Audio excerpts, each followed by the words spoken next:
இன்றைக்கி நம்ம பார்க்க இருக்கிற ரெசிபி நாட்டுக்கோழி சிக்கன் கிரேவி. அதுக்கு 1/2 கிலோ நாட்டுக்கோழியை வந்து சின்னதாக கட் பண்ணி எடுத்திருக்கேன். ஒரு கடாய் அடுப்பில் வச்சு தேவையான ஆயில் விட்டு பட்டை, கிராம்பு, சோம்பு, 2 காஞ்ச மிளகாய், ஒரு கொத்து கறிவேப்பிலை, 10 சின்ன வெங்காயம் எல்லாத்தையும் சேர்த்து ப்ரௌன் கலர் ஆனோன்னே சிக்கனை வந்து அதில் சேர்த்துக்கலாம். நல்லா மிக்ஸ் பண்ணி விடலாம். 1 டீஸ்பூன் இஞ்சி பூண்டு பேஸ்ட்டு, 1/4 டீஸ்பூன் மஞ்சத்தூள் சேர்த்து நல்லா கலந்து விட்டு 3/4 கிலோ நாட்டுக்கோழி வாங்கி அதில் இருந்த எலும்பு பீஸ் எல்லாம் தனியாக கட் பண்ணி எடுத்துக்கிட்டோம். சதை பீஸ் தான். சிக்கன் மசாலா தூள் 2 டீஸ்பூன் சேர்த்துருக்கேன். நல்லா மிக்ஸ் பண்ணி விட்டுக்கலாம். இந்த வீடியோ பார்க்குற எல்லாரும் இந்த சிக்கன் கிரேவியை ஒரு தடவை ட்ரை பண்ணி பாருங்கள். இந்த வீடியோ உங்களுக்கு பிடிச்சிருந்துச்சுன்னா என்னோட சேனலுக்கு சப்ஸ்கிரைப் பண்ணிக்கோங்க.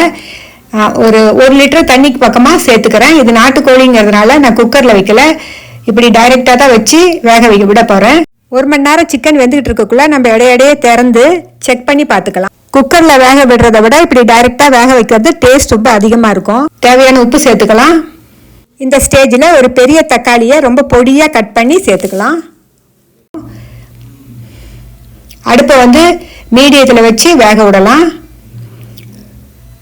ஆல்மோஸ்ட் 1 மணி நேரத்துக்கு பிறகு திறந்து பார்க்கக்குள்ள தண்ணியெல்லாம் நல்லா சுண்டி சிக்கன் வந்து நல்லா வெந்துருச்சு. கொத்தமல்லி தழை தூவிட்டேன். சூப்பரான டேஸ்டோடு இருந்துச்சு. இந்த சிக்கன் கிரேவி ரெசிபியை நீங்களும் ட்ரை பண்ணி பாருங்கள். திரும்ப ஒரு 2 நிமிஷம் மூடி வச்சு வேக வச்சு எடுத்தால் நம்மளோட சிக்கன் கிரேவி ரெடி ஆயிடுச்சு. என்னோட சேனலுக்கு சப்ஸ்கிரைப் பண்ணிக்கோங்க.